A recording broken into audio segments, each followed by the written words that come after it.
G'day and welcome to this edition of the COLAC Herald Sports Smash. I'm Lachlan, Cowlishaw. Beside me is Ben Martin. How are you going? Good, thanks. Benjamin. We are getting straight stuck into the football action with Ben. That's the first cab off the rank. Some huge results, including the COLAC Tigers, of course. Big win against Newtown and Chilwell, which we're about to hear about. That's right, Loch. A bit of a scalp for the Tigers. Obviously, their first major one of the season, knocking off Newtown and Chilwell, who are actually in the top five. I think the win knocked them down from fourth down to fifth. And the COLAC Tigers won this one 19-18 to 132 to 12-18 90. So pretty convincing in the end. Paddy Steele kicked 4 goals for COLAC Tigers on their home ground, while Jimmy Linton, Andrew Kelly and Travelwood Mason were the Tigers' best. Luke Kermond was the best for the Eagles.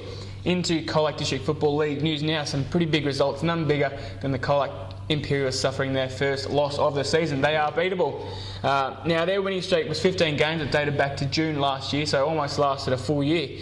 But South COLAC proved too good in this one, 13-6, 84 to 10-17, 77. So a pretty entertaining Cataroo Cup down at Western Oval at the weekend. Ben Cox kicked 6 goals for South COLAC in his return game from a knee injury, while Justin Mooney, Cox and Dave Melendez were the Roos' best. For COLAC Imperials, Russell Whiteford, Simon Scott and Kyle Roberts were their best. The next game, Apollo Bay has fought from behind after a bit of a scare from Illawarra Beck. The Bombers have scared a few teams now, but haven't managed to secure a second win just yet. Apollo Bay won this one 10-21, 81 to 11-9, 75. So pretty inaccurate, the Hawks at the weekend, especially in the fourth quarter. Robbie McDougall kicked 5 goals in a best on ground performance for the Hawks, while Marty White, Dean Sheets and Tommy Fallor were their best. For Illawarra Beck, Jaden Angus, Troy Keating and Kane Newcomb in his second game for the season were the best for the Bombers. Forest continued its dominant form. They defeated Western Eagles, who are a bit of a highly touted prospect this year. The Lions won this one 11-10, 76 to 10-9, 69 at Ilwillupi Recreation Reserve.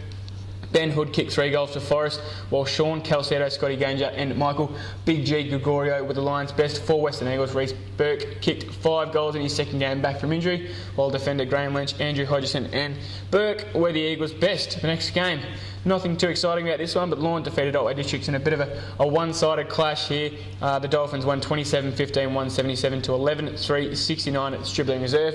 Luke Norton kicked 7 goals, Louis Holman kicked 6, while Sean Smart, Rossi Waters and Norton were the Dolphins' best. For the Demons, Ian Davo Davidson kicked 3 goals, while Daniel Gage, Adam Harris and Stewie Sutherland were the Demons' best. The final game of the football of the weekend, Alvey has secured a valuable away win against Simpson. Everyone knows how difficult it is to win down at Simpson with their fans along the boundary there. Alvey won this one 15-7, 97 to 8-11, 59 at Simpson Recreation Reserve.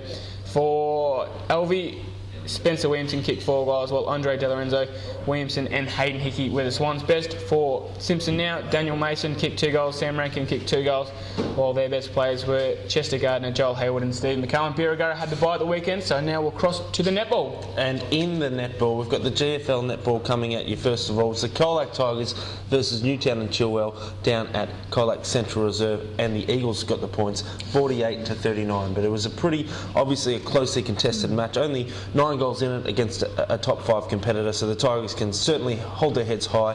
Georgia Berry had 24 goals, Emily Murfitt had 15. The best players were Murfitt, Sarah Hay and Shelley Scott for the COLAC Tigers. Into the COLAC District netball news now. Lorne took on Otway Districts and the Dolphins got a very handy win here, the first one for a while. 54 to 36 was the final score. Carly Endicott had 44 goals for Otway Districts. Jane Robertson netted 21 goals. Rhiannon White was Lorne's best player, the former Otway Districts Demon, just sneaking it to him, sticking the knife in there. And Kelly Edwards was the Demons' best player. Illawarra Beck defeated Apollo Bay in the next game. 38 to 27 was the final score. Taryn Tom scored 24 goals. Taylor Learson had 14. Laura Taylor, the young gun from Apollo Bay, having a good year. She scored 19 goals. Holly Menzies was the Bombers' best, and Katrina Dienhoven was Apollo Bay's best player. COLAC Imperials versus South COLAC, the blockbuster game down at Western Oval, and it turned out to be an absolute thriller. 54 to 50, the reigning premiers, the Imps, got over the line against the Roos, but certainly a preview of later games to come in the finals. Rebecca Scott had 37 goals, Candy Robbins had 12, Nicole Mitchell scored 28 goals, while Tegan McNamara scored 22 goals. The best players for the Imps were Elise Howard, Kate Higgins and Alicia Walters, while for South Colac, Mitchell, Nadine McNamara and Chelsea Spears were the best players. Western Eagles versus Forest, the upset of the season, I read in the paper. I was away, of course, this weekend.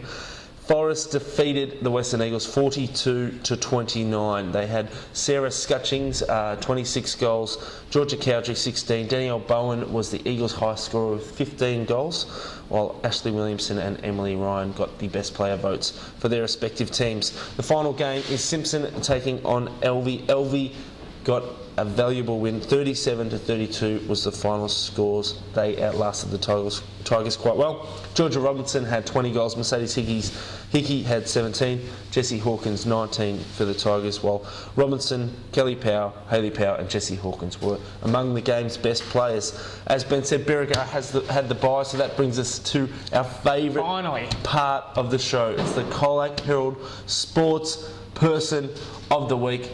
And I'm not sure who we've given it to, so I'm going to hand over to Ben. Take it away.